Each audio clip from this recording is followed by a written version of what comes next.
गुरुर्ब्रह्मा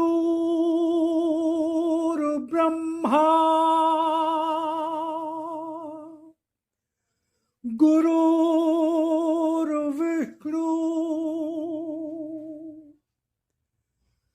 गुरुर्देवो महेश्वरा गुरुर्साक्षात् परब्रह्म तस्मै श्री गुरुवे नमः।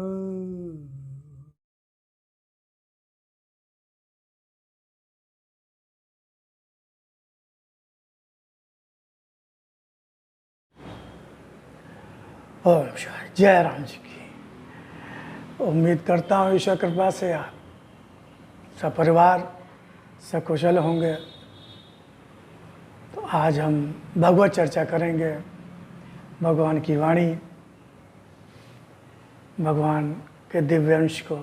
किसी दिव्यांश को लेता हूँ तो आज वचनामृत ने जानी 7 मई में भगवान ने कहा, मोह शरीर का नहीं, मोह शरीर का नहीं, अच्छा जीवन पाने का करो, अच्छा जीवन पाने का करो, जो पूर्ण रूप से नया और सत्य के संचय का ही को ही पाकर अर्थपूर्ण सत्य के संचय का हो।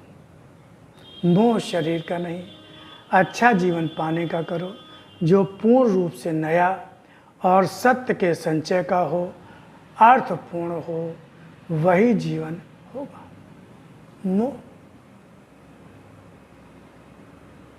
मोह शरीर का मत करो।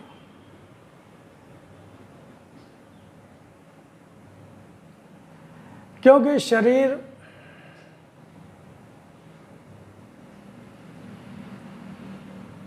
तो बहुतों का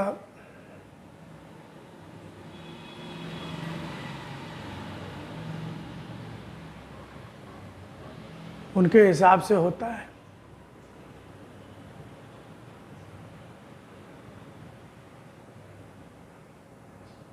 लेकिन जीवन क्या उनके हिसाब से होता है?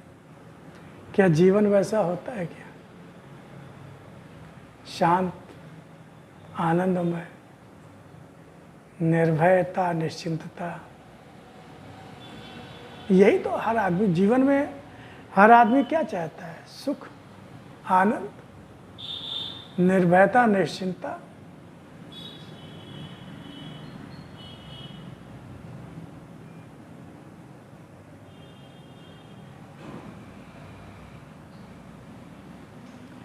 शरीर तो करोड़ों अरबों खरबों लोग हैं जिनके पास शरीर है।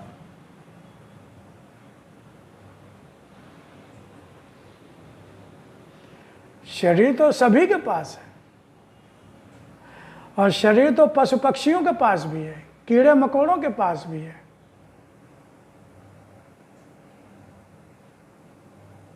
शरीर तो वो भी है ना।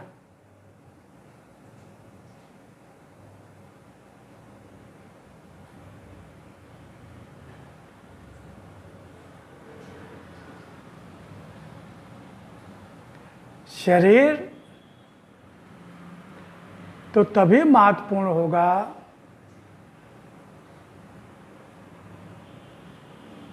जब उस शरीर से जुड़ा जीवन आनंदमय हो, निर्भय निश्चिंत हो, शांति हो, सुकून हो।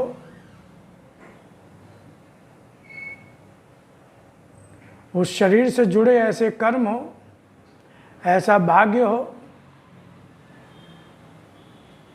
जो अच्छे फल देने वाला हो, सार्थक फल देने वाला हो, शांत सुकून फल देने वाला हो।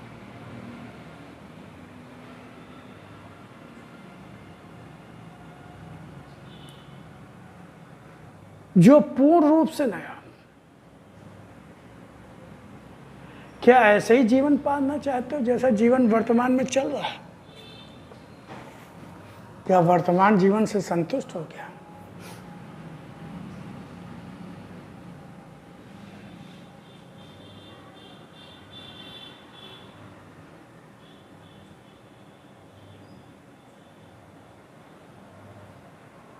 तो खाली ये नहीं कि हमें फिर मनुष्य शरीर मिले, मोह शरीर का नहीं, अच्छा जीवन पाने शरीर का। वर्तमान में भी अगर आप इस तरह से समझें, देखिए कई दृष्टिकोणों से हमें देखना है, क्योंकि भगवान क्या बताना चाह रहे हैं, क्या कहना चाह रहे हैं, इसको हमें कई दृष्टिकोण से समझना पड़ेगा। वर्तमान में भी मोह शरीर का, शरीर से मोह, अच्छा खाते पीते हैं, बढ़िया एक्सरसाइज करते हैं, विटामिन्स लेते हैं, कई पोषक तत्व लेते हैं, है ना, खूब सजाते संवारते हैं शरीर को तरह तरह, बार बार चेहरा मिरर, आप मिरर के, आप तो मोबाइल आ गया, मोबाइल का कैमरा खोलते हैं, देखते हैं, सेल्फी लेते हैं, तरह तरह से मुंह बना के सेल्फी लेते हैं, कई कई पोज में सेल्फी लेते हैं कि देखो कैसे, कितना हम भी नहीं, ये अच्छा लग रहा है, बढ़िया लग रहा है, हम ऐसे अच्छे लग रहे हैं। तो भगवान कह रहे हैं कि मोह शरीर का नहीं, मोह शरीर का नहीं, बल्कि अच्छा जीवन पाने का करो। तो अच्छा जीवन कैसे मिलेगा? जीवन तो कर्मों से मिलेगा, सोच बदलने से मिलेगा अच्छा जीवन। भाव बदलेंगे, सोच बदलेंगे, कर्म बदलेंगे, कर्मों के पीछे जो भाव है उसको हम तभी तो भगवान ये सोच के आपको अगला जीवन थोड़ी देगा कि आपने कितना रुपया पैसा कमाया, आपने बच्चों को कितना पढ़ाया लिखाया, बड़े बड़े डॉक्टर, इंजीनियर, आईएएस पीसीएस बनाया कि नहीं बनाया, आपने अपने लड़के बच्चों के, बेटियों की शादी अच्छे अच्छे घरों में खूब महंगे महंगे करोड़ों दान दहेज दे के और कितने लोग बुलाया दिखाओ, ये सब करके भगवान थोड़ी है। भगवान इससे भी, ये भी सब भी नहीं देखते आपने मंदिर बनवाया कि धर्मशाला बनवाया कि आपने क्या बनवाया। भगवान तो आपके अंदर की जो भावना है, अंदर के जो भाव हैं, किस भाव से आपने कर्म किए, और निस्वार्थ निष्काम कर्म कितने किए आपने, सिर्फ मेरी प्रसन्नता के लिए, मेरी खुशी के लिए। कि भगवान क्या चाहते हैं, भगवान की खुशी किस में है, भगवान की प्रसन्नता किस में है। और जो भी दुखी है, गरीब है, परेशान है, अभाव से ग्रस्त है, क्या आपने उसमें मेरे दर्शन किए? क्या मेरे दर्शन करते हुए आपने उसकी मदद की, सेवा की क्या?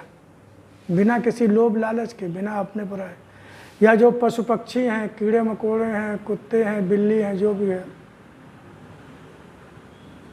क्या आपने उनमें मुझे पहचाना क्या? उनमें भी मुझे देखा क्या? उनके दुख को महसूस किया क्या? उनके कष्ट को महसूस किया क्या? क्या आपने अपने जीभ के स्वाद के लिए, जिह्वा के स्वाद के लिए अंडा, मांस, मछली का त्याग किया क्या?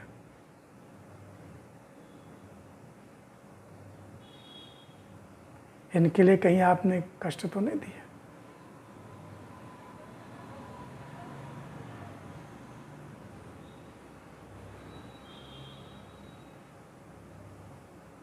सत्य और धर्म, सत्य भगवान ने कहा कि मैं ही एकमात्र सत्य हूँ, और कुछ भी असत्य नहीं, और कुछ भी सत्य नहीं। और धर्म, मानवता, इंसानियत, ये धर्म। भगवान ने कहा हिंदू मुसलमान ये सब मेरी निगाह में कोई धर्म नहीं है, दृष्टि में कोई धर्म नहीं है। मेरी दृष्टि में तो धर्म है इंसानियत और मानवता। जहाँ इंसानियत मानवता वहाँ धर्म, जहाँ इंसानियत मानवता नहीं वहाँ धर्म नहीं, वहाँ अधर्म। जाति है इंसान की, धर्म है मानवता का।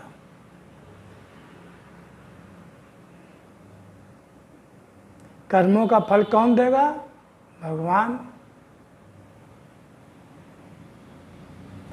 तो जब अब सत्य धर्म पर निर्धारित होकर और न्याय पूर्ण जीवन जिएंगे, किसी के प्रति अन्याय नहीं करेंगे, किसी के प्रति अन्याय हो रहा है, अधर्म हो रहा है तो उसका हम विरोध करेंगे, उसका समर्थन करेंगे और जो कुछ भी हो सकेगा उसके लिए करेंगे।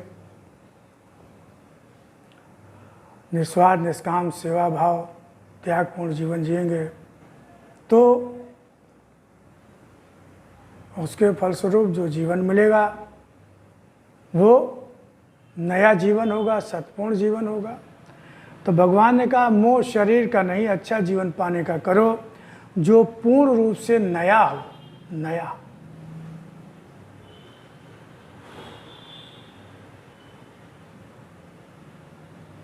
नया मतलब बिल्कुल नया जीवन, जिस तरह से चमकदार,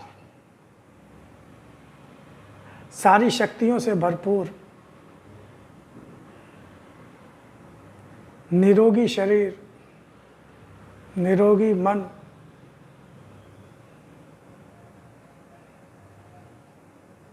ज्ञान का प्रकाश। क्योंकि परमात्मा तो चिर नवीन है, परमात्मा चिर नवीन है, कहीं पुराना होता ही नहीं।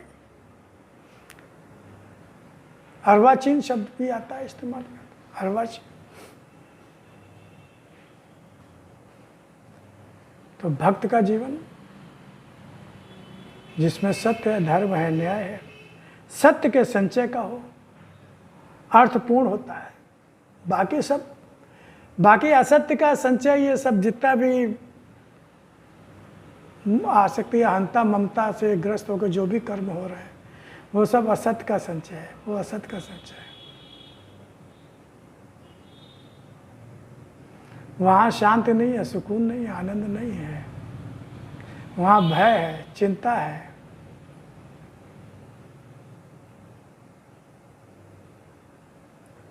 लेकिन सत्य के संचय का हो वही अर्थपूर्ण, वही जीवन होता है, वही जीवन।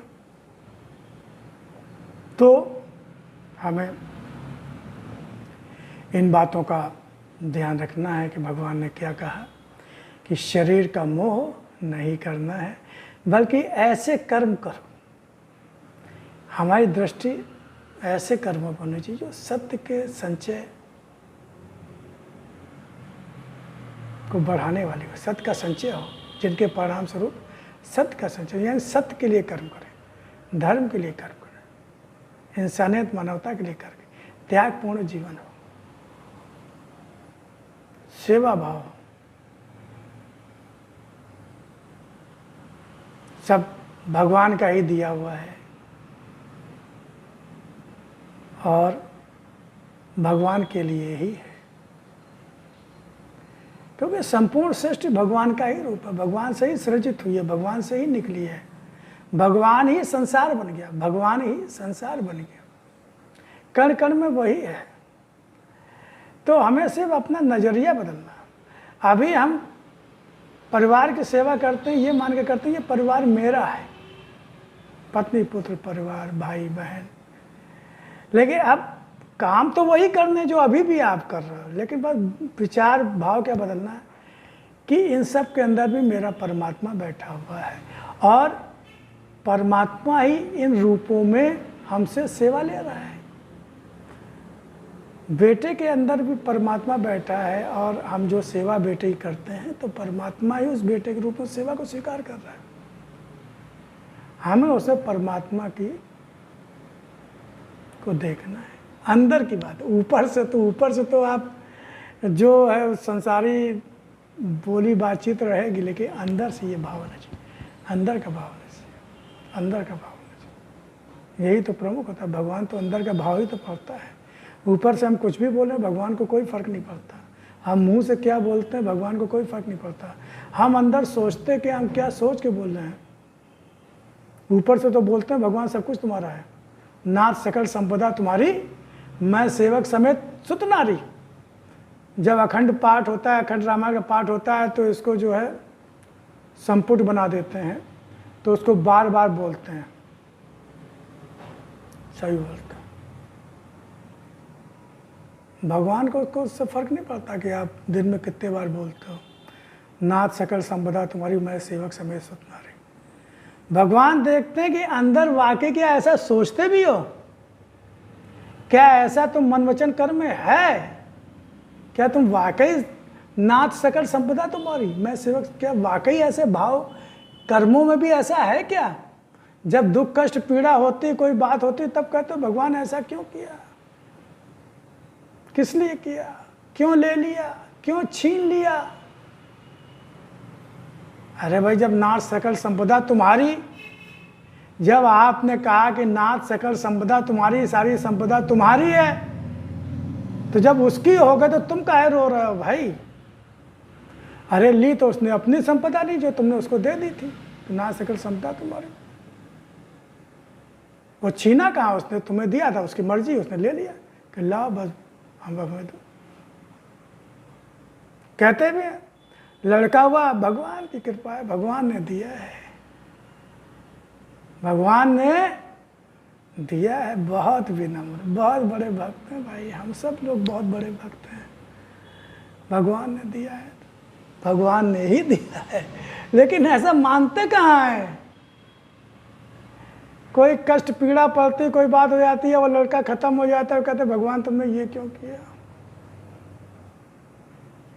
ये क्यों किया? इसीलिए भक्ति करते थे क्या? इसीलिए रामायण का पाठ करवाते थे क्या? ये क्यों किया? क्यों भाई? अब नहीं, ठीक है, मत कहो ऊपर से, अंदर से सोचो ना, अंदर से सोचो।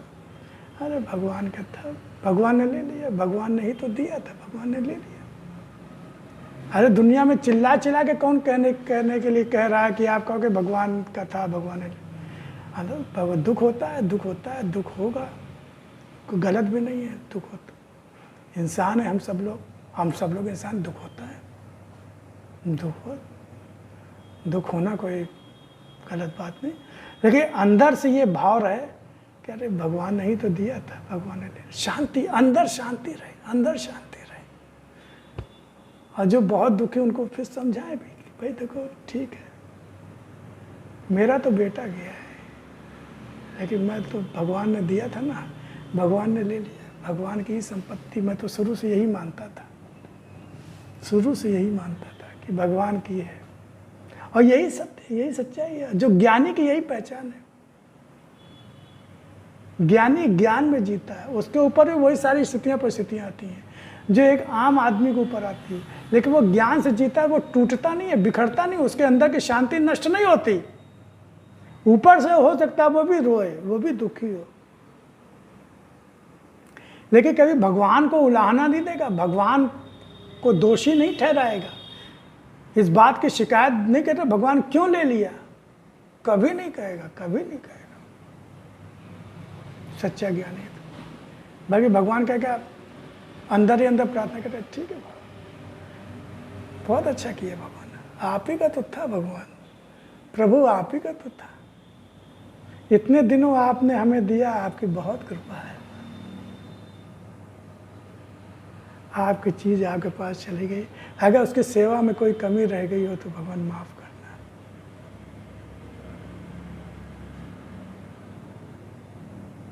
ये सच्चे भक्त का भाव है, सच्चे ज्ञानी का भाव। लेकिन बहुत से लोग जो दिन रात पूजा पाठ करते हैं, मंदिर जाते हैं, ये जाते हैं, और नाथ सकल संपदा तुम्हारी हर साल अखंड रामायण पाठ कराते हैं, और कम कम यानी कितने अनगिनत बार बोलते हैं, नाथ सकल संपदा तुम्हारी, मैं सेवक समेत सुत नारी। उदाहरण है मेरे पास, माफ़ करना, मैं किसी की आलोचना नहीं करता, मैं कोई बहुत बड़ा ज्ञानी वो नहीं हो गया हूँ, मैं इन सब चीज़ों से ऊपर नहीं हो गया हूँ, लेकिन हाँ अनुभव करता हूँ, महसूस करता हूँ कि गलत है, तो कोशिश करता हूँ कि जो सच है वो मन वचन कर्म में समाये। की पूजा पाठ करते थे, पूजा पाठ करना उन्होंने बंद कर दिया, कोई पूजा पाठ नहीं, कुछ नहीं, उनके बेटा की मृत्यु हो गई, पूजा पाठ बंद कर दिया। और वो अखंड रामायण का पाठ हर साल होता था, उसमें ये बोलते थे, नाथ सकल संपदा तुम्हारी मैं सेवक समेत सुत नारी। नाथ सकल संपदा तुम्हारी मैं सेवक समेत सुत नारी। नाथ सकल संपदा तुम्हारी सेवक। अरे भैया, तो सुत नारी सेवक सारे सब भगवान को सब कुछ सौंप दिया। जब भगवान की संपत्ति आप खुद बोल रहे हो नाथ सकल संपदा तुम्हारी मैं सेवक समेत, तो उसने ले लिया। अब आप उसको शिकायत क्यों कर रहे हो? आप उसके पूजा पाठ नहीं करेंगे, ये नहीं करेंगे, तो ये ढोंग पाखंड क्यों भाई? किस लिए भाई? अरे कुछ तो समझो भाई, क्या बोल रहे हो तुम? और पंडित जी इतना पाखंड, अरे दुनिया में तो चल जाएगा भाई, उसके सामने थोड़ी पाखंड चलेगा। वो तो हमारे अंदर जो 7 परतों के अंदर भी जो भाव छिपे हैं वो भी उसको मालूम है। फिर हम क्या सोच रहे हैं, क्या बोल रहे हैं? और पाखंड का तो दंड देता है वो पाखंड। भगवान ने कहा जो मुझे नहीं मानता, ठीक है नहीं मानता, कोई बात नहीं, कोई हमारा दबाव नहीं कि वो मुझे माने ही, भक्ति करे ही। लेकिन अगर तुम भक्ति करते हो, तिलक चंदन लगाते हो, ढिंडोरा पीटते हो, मैं भगवान का भक्त हूँ, मैं इतना जाप करता हूँ, ये करता हूँ, वो करता हूँ, मंदिर बनवाया, ये किया, वो किया, और उसके बाद आप इस तरह का पाखंड करते हो, झूठ बोलते हो, बेईमानी करते हो, लोगों को सताते हो, लोगों को दुखी करते हो, पशु पक्षियों पर अत्याचार करते हो, अपना पराया करते हो, भेदभाव करते हो, तो भगवान दोहरा दंड देता है, बड़ा दंड देता है। और आपका जो मुखौटा होता है, जो पाखंड, उसको नोच के वो फेंक देता है, दिखा देता है कि असली सूरत क्या है भक्त जी की। क्षमा कीजिएगा कोई शब्द, लेकिन मैं जानता हूँ कि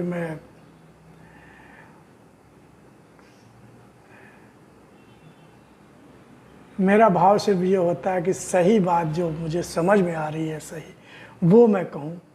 किसी को आरोप नहीं लगाना, किसी पर आक्षेप नहीं लगाना, किसी को कम ज़्यादा बताना मेरा काम नहीं है। ये तो हम खुद सोचें अपने बारे में कि हम अभी किस स्तर पे। कमियां सब में है, सब में कमियां होती है, इंसान है तो कमियां होंगी, लेकिन कमियों को दूर करना ये एक बहुत बड़ी बात होती है। दूर करने का प्रयास तो करें, लेकिन कमियां होते पूरे वो कमी को माने ही नहीं और फिर उसको दूर करने की कोशिश ही ना करें, तो ये तो फिर बहुत गलत बात हो जाएगी। फिर कौन सुधार पाएगा आपको, हमको, सबको?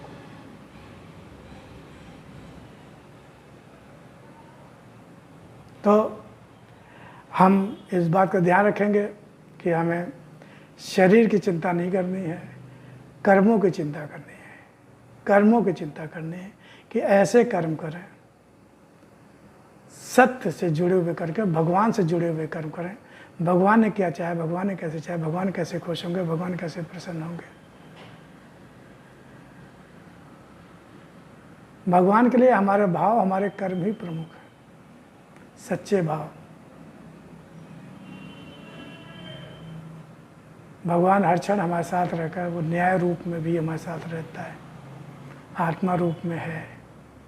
वो हमारे कर्मों को, हमारे भावों को नोट करता रहता है, पढ़ता रहता है। उससे कुछ भी छिपा नहीं होता। दुनिया को सबको धोखा दे सकते हो, उसको धोखा नहीं देखते। तो ठीक है, इन सब चीज़ों का हम ध्यान रखेंगे और कोशिश करेंगे कि हमारा जीवन, सबका जीवन बदले, सत्यमय जीवन हो और नया जीवन सत्य से पूर्ण हो।